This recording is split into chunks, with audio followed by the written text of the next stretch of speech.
This week's episode brought to you by virtualtournaments.com. Live in your world, bowl in ours. All right. Hello, welcome to Talk Bowling, episode number 20. Twitter.com/John Condon /Tony Rucco /B Halstrom. Talk Bowling is proud to bring you the latest information from the bowling industry, bowling tips and updates from the largest bowling internet website, bowlingball.com. Great. All right. Episode number 20. Yeah, finally there. Today we're going to talk about Jason Belmonte was on this past week's PBA, and we got a great question from Jeff Martin.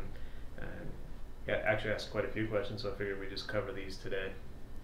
It starts out, what is your guys' take on a two-handed bowling style like Belmonte uses? And I guess a lot of people have different opinions on that.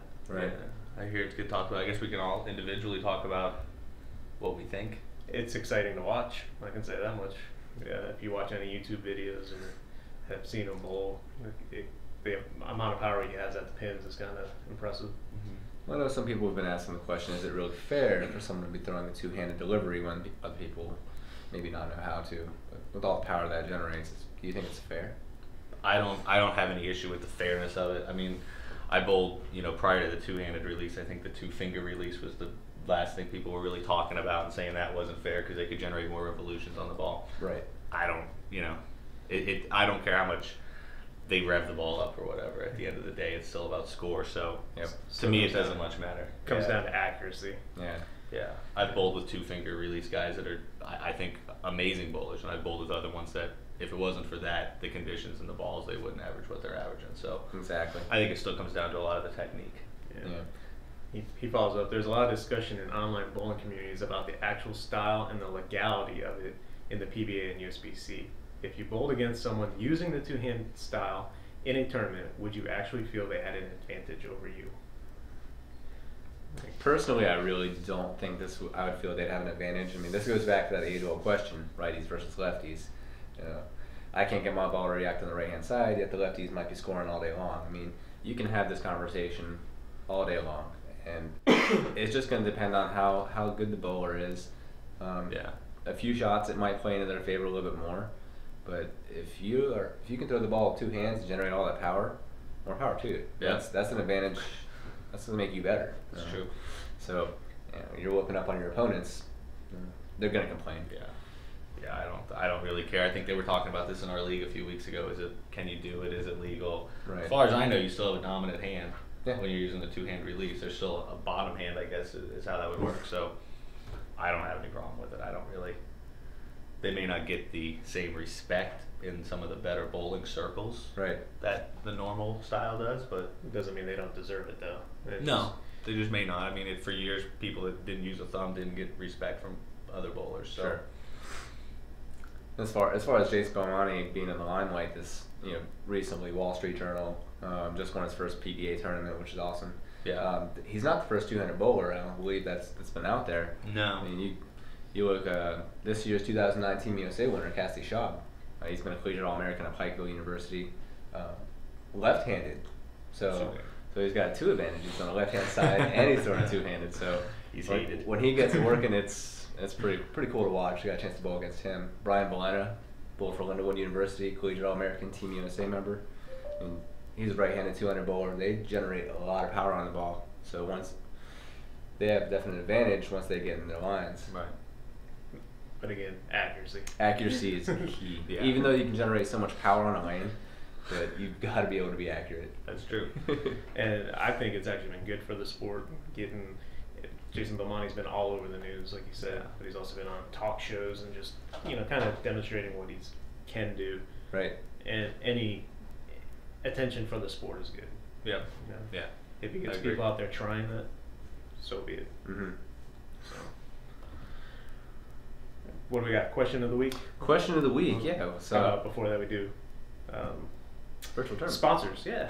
Sponsors. So we don't forget. We have two sponsors now. We'd like to thank Virtual Tournaments for being a sponsor.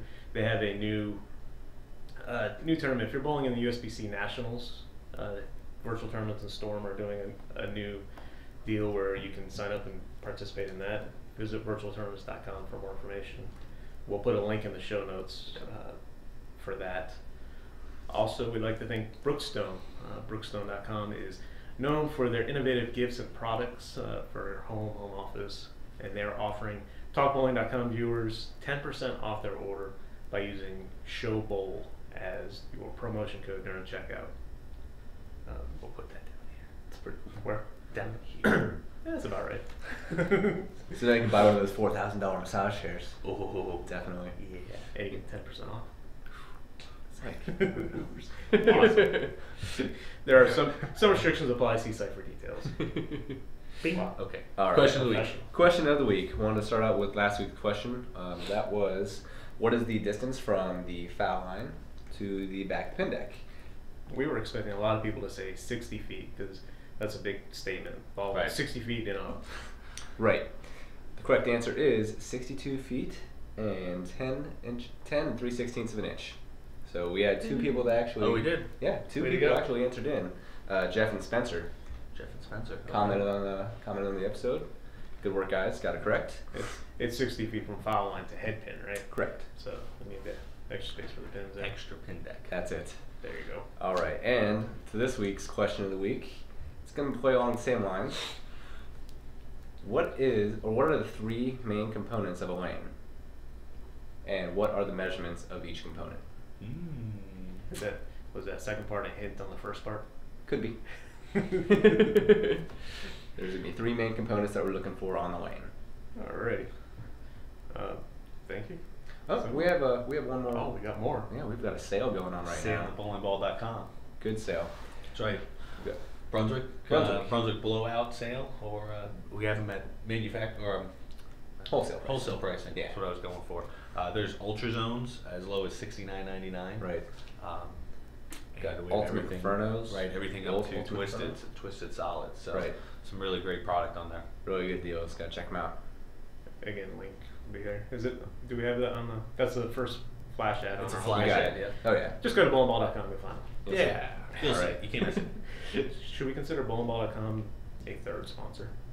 I think bowlingball.com is the Title sponsor. yeah. Yeah, they're like it's like the Lumberdick Liquidators PBA tour. It's like bowlingball.com's Talk Bowling. There.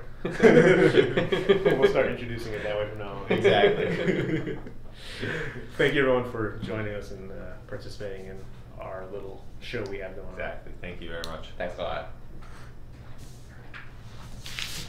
Support our show by supporting our sponsors. Twitter.com/jhosford. Oh, you can't give her a shout out. Oh, you want that to go in a blooper, don't you?